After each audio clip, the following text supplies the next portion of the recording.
അക്രമത്തിനും ലഹരിക്കുമെതിരെ 24 chief editor R Sreekandan Nair നയിക്കുന്ന കേരള യാത്ര അത് അങ്കമാലി മൈജി ഫ്യൂച്ചർ സ്റ്റോറിലെത്തി.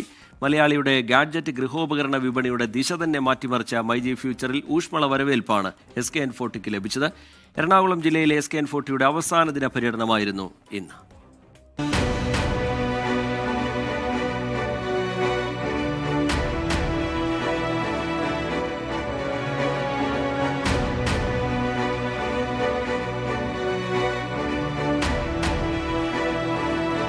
പ്രേക്ഷകർക്ക് വീണ്ടും സ്വാഗതം. അങ്കമാലിയിലാണ് നമ്മളിപ്പോൾ ഉള്ളത്. BPS ലേക്ഷോർ പ്രസൻസ് SKN40 തുടരുകയാണ്. നമ്മൾ ചെല്ലുന്ന എല്ലാ സ്ഥലത്തും ജനങ്ങൾ ഒരുപാട് സഹായങ്ങളൊക്കെ ആവശ്യപ്പെടുന്നുണ്ട്. വീടും ബാങ്ക് ലോണും ആശുപത്രി ചികിത്സയും അങ്ങനെ കാസർഗോഡ് എത്തുമ്പോഴേക്കും എത്ര അപേക്ഷ കാണുമെന്ന് നമുക്ക് അറിയില്ല. എന്തായാലും ഈ മൈജി ഫ്യൂച്ചറിന്റെ ചെയർമാൻ കൂടിയായ AK ഷാജി നമ്മളെ ഒരുപാട് സഹായിക്കുന്നുണ്ട്. ഈ കാര്യത്തിലൊക്കെ തന്നെ നമുക്ക് ആൾക്കാരുടെ പ്രശ്നങ്ങൾക്കൊക്കെ പരിഹാരം കണ്ടെത്താനൊക്കെ ശ്രീ AK ഷാജി അദ്ദേഹം നമുക്കൊരു കുടുംബാംഗം പോലെയാണ്. അദ്ദേഹം ബിസിനസ് രംഗത്ത് അദ്ദേഹത്തിൻ്റെ വളർച്ച നിറഞ്ഞ യാത്ര നമുക്ക് മനസ്സിലാകുന്നു. അപ്പോൾ അദ്ദേഹത്തിൻ്റെയൊക്കെ സഹായം നമുക്ക് ഈ ജനങ്ങളെ സഹായിക്കാനുണ്ട്. അതും thank you mister AK Shaji. അപ്പം അപ്പം നമ്മള് 14 ജില്ലകളിലും എല്ലാ താലൂക്കുകളും ടച്ച് ചെയ്തു പോകുന്ന ഒരു യാത്രയാണ്. പ്രധാനമായിട്ടും നമ്മൾ ഈ യാത്ര നടത്തുമ്പോൾ നമ്മൾ ഈ മയക്കുമരുന്നിനെതിരെ ഒരു വലിയൊരു അതോടൊപ്പം തന്നെ ജനങ്ങൾ ഇപ്പൊ നമ്മള് കുറെ സ്കൂളുകളിൽ കമ്പ്യൂട്ടർ ലാബ് കൊടുക്കാനൊക്കെ തീരുമാനിച്ചു. പിന്നെ ആളുകൾക്ക് കുറച്ച് വീടുകളൊക്കെ വെച്ച് കൊടുക്കുക, അങ്ങനെ കുറെ പദ്ധതികൾ ഇടയ്ക്ക് നടക്കുന്നുണ്ട്. അതിലൊക്കെ നിങ്ങളുടെ ചെയർമാൻ AK ഷാജി അദ്ദേഹം സഹായിക്കുന്നുണ്ട്. അദ്ദേഹം ഫ്ലവേഴ്സ് നെറ്റ്വർക്കായിട്ട് വല്ല ക്ലോസ് റിലേഷൻ ആണെന്നറിയാം. എന്തായാലും ഈ സ്ഥാപനം എങ്ങനെ പോകുന്നു? നന്നായിട്ട് പോകുന്നു സാർ. വളരെ സന്തോഷമുണ്ട് സാർ വന്നതിലും. വളരെ സന്തോഷമുണ്ട്. നന്നായിട്ട് പോകുന്നുണ്ട്. മൈജി ഫ്യൂച്ചർ നല്ല ഐഡിയ. ഇവിടെ ഹോം അപ്ലയൻസ് മാത്രമാണ്. ഇവിടെ ഹോം അപ്ലയൻസ് എല്ലാം ഉണ്ട്. Digital home appliances, kitchen appliances, അങ്ങനെ ഒരു വീട്ടിലേക്ക് വേണ്ട എല്ലാ പ്രൊഡക്റ്റുകളും നമ്മൾ ഇവിടെ കൊടുക്കുന്നുണ്ട്. അതാണ് മൈജി ഫ്യൂച്ചറിന്റെ പ്രത്യേകത തന്നെ. ഇത് നമ്മുടെ എനിക്ക് തോന്നുന്നു 6ാമത്തെ ഷോറൂമായി തുടങ്ങിയ ഷോറൂമാണിത്.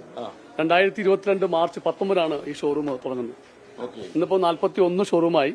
ഏകദേശം 124 ഷോറൂമുകൾ ടോട്ടലായി. 41 മൈജി ഫ്യൂച്ചേഴ്സ് ആയി. 124 ഷോറൂമായിട്ട് നമ്മൾ മുന്നോട്ട് പോയിക്കൊണ്ടിരിക്കുകയാണ്. ഇനിയിപ്പോൾ ഈ മാസം ഏപ്രിൽ തന്നെ അനന്തരം ഒരു 3 ഷോറൂമുകളുടെ വരുന്നുണ്ട്. എനിക്ക് തോന്നുന്നു അങ്കമാലി തന്നെ മൈജിയുടെ 2 സ്ഥാപനം ഉണ്ടല്ലേ? 2 സ്ഥാപനമുണ്ട്. ഒരു മൈജി, ഒരു മൈജി ഫ്യൂച്ചർ. മൈജി എന്ന് പറയുമ്പോൾ ഗാഡ്ജറ്റ്സ് എന്നുള്ള ഒരു ഇതിലേക്ക് ഫോക്കസ്. ഇതാകുമ്പോൾ മൊത്തം ടോട്ടലി എല്ലാ പ്രൊഡക്റ്റുകളുടെയും ലൈനപ്പ്. സാധനം വാങ്ങിക്കാൻ വന്നതാണ്.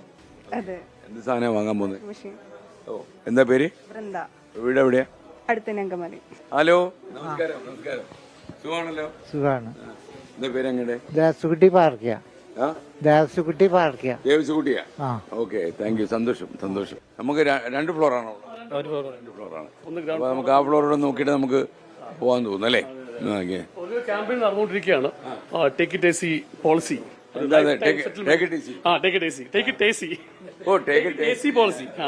ലൈഫ് ടൈം സെറ്റിൽമെന്റ് എന്നുള്ള ഒരു വലിയൊരു ക്യാമ്പയിൻ നടക്കുക. അപ്പൊ ഈ AC കാലത്ത് അല്ലെങ്കിൽ ഈ ഒരു ഭയങ്കര ചൂടുള്ള കാലത്ത് ഏറ്റവും മികച്ച പ്രോഡക്റ്റ് കസ്റ്റമേഴ്സിന് എത്തിക്കുക എന്നുള്ളതാണ് നമ്മുടെ ഏറ്റവും വലിയ അതിന്റെ ഒരു പ്രത്യേകത. ആ ഒരു ക്യാമ്പയിൻ കൊണ്ട് ഉദ്ദേശിക്കുന്നത് കസ്റ്റമർ നിരാശപ്പെട്ട് പോകേണ്ടി വരില്ല. അതെ, ഒരിക്കലും പോകേണ്ടി വരില്ല. അവർക്ക് ഏറ്റവും നല്ല ഡിലൈറ്റ് കൊടുക്കുക എന്നുള്ള, ഹാപ്പിനെസ് കൊടുക്കുക എന്നുള്ളതാണ്. ആ ഹാപ്പിനെസ് ആണ് നമ്മുടെ വിജയത്തിന്റെ പുറകെ. മൈജി ഫ്യൂച്ചർ എന്ന് പേരിടാൻ കാര്യം? മൈജി ഫ്യൂച്ചർ അത് നെക്സ്റ്റ് ലെവൽ എന്നുള്ളതാണ്. Experience the next. അപ്പൊ അടുത്ത ലെവലിലേക്ക് കൊണ്ടുപോകുക എന്നുള്ളത് നല്ല ഷോറൂമായിട്ട് തോന്നുന്നു. നന്നായിരിക്കുന്നു.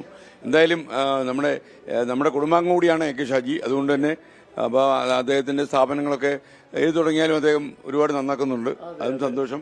പിന്നെ ഞങ്ങളുടെ ഈ SKN40 എന്ന് പറഞ്ഞുള്ള ട്രാവൽ കാസർഗോഡേക്ക് നടന്ന യാത്രയിൽ വലിയ ശക്തമായ പിന്തുണ നൽകുന്നുണ്ട്. ആൾക്കാരെ സഹായിക്കാൻ വേണ്ടി മാത്രമല്ല, നമുക്കൊരു പക്ഷേ ധാർമ്മികമായിട്ടുള്ള പിന്തുണയും അദ്ദേഹത്തിന്റെ ഭാഗത്തുനിന്നുണ്ട്. Thank you Shri AK Shaji. അപ്പോൾ താങ്കൾ നമുക്കുള്ള പിന്തുണ തുടരുക. കാസർഗോഡ് എത്തുമ്പോഴേക്കും നമുക്ക് ഈ മയക്കുമരുന്നിനെതിരെ വലിയൊരു അൾട്ടിമേറ്റ് വാർ ഉണ്ടാക്കണം.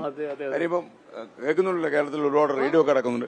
ജനങ്ങള് ഭയങ്കരമായിട്ട് നമ്മുടെ ബോധവൽക്കരിപ്പിക്കാന്നുള്ളത് ഏറ്റവും വലിയ നമ്മൾ 6 ജില്ല പിന്തുടർന്നു കഴിഞ്ഞപ്പോ തന്നെ വലിയ പ്രഷർ ഏജൻസിയുടെ മേളിലൊക്കെ ഉണ്ട്, ഗവൺമെന്റ് മേളിലൊക്കെ ഉണ്ട്. അതിന്റെ പ്രകടമായ റിസൾട്ടാണ്. നല്ലതാണ്. ഈ ഒരു കാലഘട്ടത്തിൽ അത് വളരെ അത്യാവശ്യമാണ് ഇങ്ങനെ ഒരു ക്യാമ്പയിനിങ്. അതെ, തീർച്ചയായും നമ്മളൊക്കെ ശ്രദ്ധിക്കണം. തന്നെ ഒരു MDMA ആയിട്ട് ഒരാളെ കിട്ടിയാലേ റേഡിയോ നിങ്ങളുടെ ഒന്നും അനുഭവം വേണ്ട ഇപ്പം. സത്യാവസ്ഥ. അപ്പൊ അതുകൊണ്ട് എല്ലാ സ്ഥാപനങ്ങളും ശരിക്കും ഒന്നിച്ച് പ്രവർത്തിക്കണം. പല മീറ്റിങ്ങുകളും ഞങ്ങളുടെ ടീമിനോട് പറയാറുണ്ട്. തീർച്ചയായിട്ടും. നിങ്ങൾ ഇങ്ങനെയുള്ള പ്രിക്കോഷൻ എങ്ങനെ എടുക്കുന്നത്? ഇപ്പൊ നമ്മൾ ഇത്തരം കാര്യങ്ങളെല്ലാം വളരെ കൃത്യമായിട്ട് തന്നെ നമ്മുടെ ടീമിനെ എഡ്യൂക്കേറ്റ് ചെയ്യുന്നുണ്ട്. ഇപ്പൊ നമ്മുടെ വിസിറ്റുകളിലും കാര്യങ്ങളിലൊക്കെ ഇതിൽ വരുന്ന പ്രശ്നങ്ങൾ നമ്മൾ ഹൈലൈറ്റ് ചെയ്യാറുണ്ട്. കസ്റ്റമേഴ്സിനോട് നമ്മൾ സർവീസാണ്, നമ്മളൊരു നെക്സ്റ്റ് ലെവലിലേക്കുള്ള സർവീസ് ഓറിയന്റ് ചെയ്തിട്ടാണ്. എന്ന് വെച്ചിട്ടുണ്ടെങ്കിൽ നമ്മൾ വന്നു കഴിഞ്ഞാൽ നമ്മുടെ റിപ്പീറ്റേഷൻ കസ്റ്റമർ വരണം. കസ്റ്റമർ അട്രീഷൻസ് കുറച്ചിട്ട് സർവീസ് പ്രൊവൈഡ് ചെയ്തിട്ട് അതിൽ എക്സ്ട്രീം ലെവലിൽ സർവീസ് കൊടുക്കുക എന്നുള്ളതാണ്. നമ്മൾ ഫോക്കസ് ചെയ്യുന്നത്. എൻ്റെ പേര് സുധികളാണ്. നസീബ്. ടീം എല്ലാവരും ഉണ്ട്. വരാൻ പറ്റിയത്. നമ്മളിപ്പോ ഇത് കഴിഞ്ഞാൽ നമ്മൾ ഇവിടെ തന്നെ ഒരു വലിയൊരു പൊതുയോഗമുണ്ട്. ഓക്കെ അവിടെ അങ്കമാലിയിൽ. ശരി. അങ്കമാലിയിലെ ജനം കൊണ്ട് നമുക്ക് കുറച്ച് കാര്യങ്ങൾ പറയല്ലേ? തീർച്ചയായിട്ടും. അതെ. ശരി. എന്തായാലും വളരെ സന്തോഷം. Thank you sir. Thank you so much. അടുത്തടുത്തേക്ക് യാത്രയാവാം. Okay, sure sir. Thank you. സ്ഥാപനമൊക്കെ നന്നായി പോട്ടെ. തീർച്ചയായിട്ടും. നമ്മുടെ ശ്രീ AK ഷാജിയോട് നമ്മുടെ അന്വേഷണം പറഞ്ഞു. പറയാം. അടുത്തേക്ക് കണ്ടിരുന്നു. Okay sir, thank you. Thank you.